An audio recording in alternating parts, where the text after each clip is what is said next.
नमस्कार मेरे प्यारे भाइयों एवं बहनों, आज हम आप सबको अद्वैतवाद नॉन डुअलिज्म की दृष्टि में आनंद मार्ग दर्शन के बारे में बताने जा रहा हूँ। इस बात का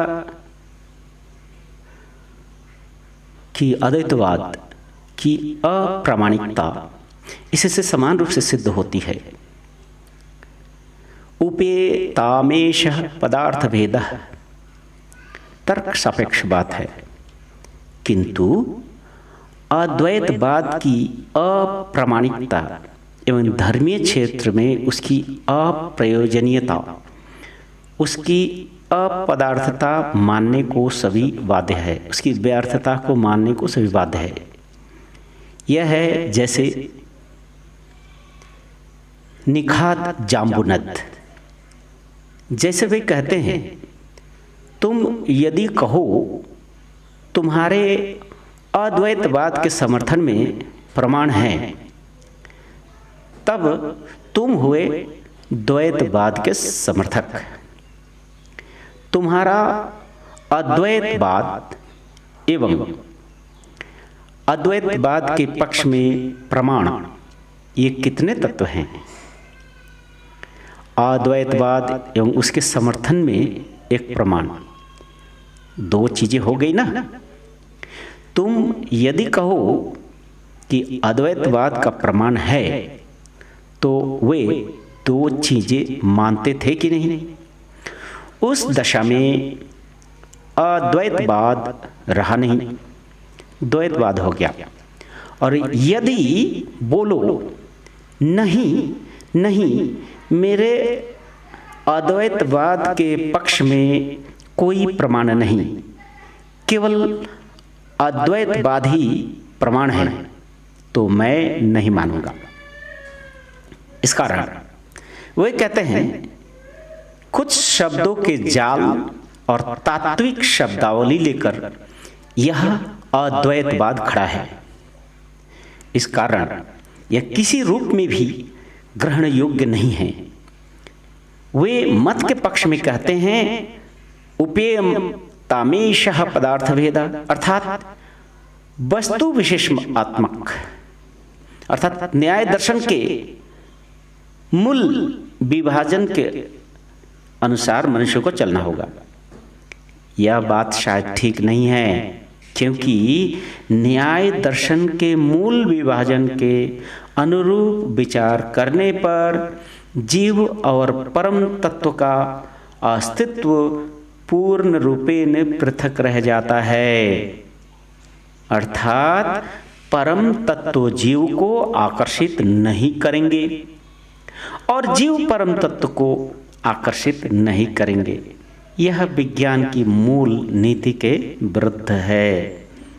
विज्ञान के मत अनुसार सभी एक दूसरे को खींचते हैं, कोई जानकर और कोई अनजाने में, और जिनका खिंचाव अप्रतिरोध्य हो उठता है, जिनका खिंचाव हर प्रकार के बंधनों को तोड़ फेंकता है, वही परम पुरुष है, परमात्मा है। अब हमारे आनंद मार्ग के दर्शन की ओर देखें। अद्वैतवाद के ब्रह्म के संबंध में बोला हूं, बाद में बताऊंगा। ब्रज में कृष्ण अद्वैतवाद के ब्रह्म नहीं है, वे जगत के कोई जागतिक तत्व भी नहीं हैं, वे जगत के ऊपर के तत्व हैं। और जीवः ब्रह्मैव नापरः, ब्रज के कृष्ण को परम पुरुष के रूप में ग्रहण करने पर वास्तव में वे परम पुरुष है, यह अभी सिद्ध हो जाएगा। वे अपनी ओर सबको आकर्षित करते रहते हैं। कुछ देर पहले ही कहा था, वे सबों को आकर्षित कर रहे हैं, एवं इस आकर्षण के कारण ही विश्व ब्रह्मांड के सब ग्रह, तारे, उल्का, निहारिकाएं अपने अपने स्थान पर है। खिंचाव का बंधन जरा सा शिथिल होने पर ही उल्कापात होता है। यह खिंचाव का बंधन है। इसी कारण ये चारों ओर चक्कर लगा रहे हैं। इसी प्रकार ये परम पुरुष है और इन्हीं कृष्ण के चारों ओर सभी जाने अनजाने में चक्कर लगा रहे हैं। कोई जानकर या कोई अनजाने में परम पुरुष को प्यार करते हैं। मैं प्यार नहीं करता ये कहकर भी कोई प्यार करता है, और कोई तर्क की छलना से प्यार करता है। कोई मन ही मन परम पुरुष को मानते हैं और बहुत प्यार करते हैं। दूसरों से वह इस प्यार की, इस मान्यता की पुष्टि चाहता है। इस कारण तर्क करता है। वह कहता है नहीं, मेरे परम पुरुष नहीं है, और मन ही मन सोचता है कि और भी अच्छी युक्ति मिले तो और भी मन को आनंद मिलेगा। कई व्यक्ति राधे श्याम शब्द सुनने में आनंद पाते हैं, अतः वे राधे श्याम करने से चिढ़ने का छल करते हैं, और लोग उसे चिढ़ाने के लिए राधे श्याम बोलते हैं, और उसका भी राधे श्याम सुनना हो जाता है। वह तो सुनना चाहता है, इसलिए उस तरह करता है। रामायण की एक कहानी है। अशोक वन में सीता के चारों ओर जो चेरियां थी, वे तथा रावण स्वयं भी राम नाम सुनने में आनंद पाते थे। रावण तो हर मुहूर्त ही ये कहता था, राम को इस संग्राम में परास्त होना ही पड़ेगा। इस प्रकार राम को कहकर वह राम का नाम ले लेता था। वास्तव में उसका मतलब था राम का नाम बार बार लेना। शत्रु भाव से लेने पर भी तो नाम का उच्चारण हो रहा है, क्योंकि मनुष्य शत्रु की बात बार बार सोचता है। जो चेरियां थी उसका कार्य ही था सीता से बार बार कहना, सीता राम नाम मत बोलो, अर्थात सीता राम नाम मत बोलो। इस प्रकार उसके द्वारा भी बार बार सीता राम पुकारा जा रहा था। इस प्रकार कोई जानबूझकर प्यार करता है और कोई अनजाने में परम पुरुष को सभी प्यार करते हैं। जो व्यक्ति कुछ देर पहले नास्तिकों की सभा में बड़ा जोरदार भाषण देकर आया, वो कुछ देर बाद मन ही मन कहता है, परम पुरुष तुम तो जानते ही हो कि मैं तुम्हें कितना प्यार करता हूँ। यह इसलिए कह रहा हूँ कि आस्तिकगण तुम्हारे पक्ष के लिए अनेक युक्तियाँ प्रस्तुत करने में समर्थ हो जाएं, और उसके दिल की धड़कन जो अब तक बढ़ गई थी कम हो गई, वह स्वस्थ अनुभव करने लगेगा। फिर कहने लगा कि हे परम पुरुष, यह तो प्रमाणित हो गया कि मैं नास्तिकवाद को प्रमाणित करने की चेष्टा करता हूँ, परंतु फिर भी तुम मुझे प्यार करते हो। किंतु मित्र समाज में मान रक्षा हेतु तुम्हारी और भी निंदा करूँगा। यह है मैं पहले बताए रखता हूँ, क्षमा करना। जैसे कि कार्ल मार्क्स ने कहा था, thanks God I am not Marxist but I am marks. जैसे कोई धनी के पास से रुपया लेता है, कार्य सिद्ध होने पर वह कहता है मैं धनिकों को पसंद नहीं करता, मैं धनतंत्र पसंद नहीं करता, और धनिकों से धीरे से कहता है देखो ऐसा कहूँगा, इससे मेरा भी लाभ है, अंत में तुम्हारा भी लाभ है। इस प्रकार का मानसिकता है, मनस्तत्व है। अपने अस्तित्व रक्षा के लिए परम पुरुष के चारों ओर विश्व ब्रह्मांड के सभी घूम रहे हैं। ऐसा न होने पर अस्तित्व ही नहीं रह पाएगा। एक साथ ऋणात्मक एवं धनात्मक शक्तियाँ नहीं रह सकती।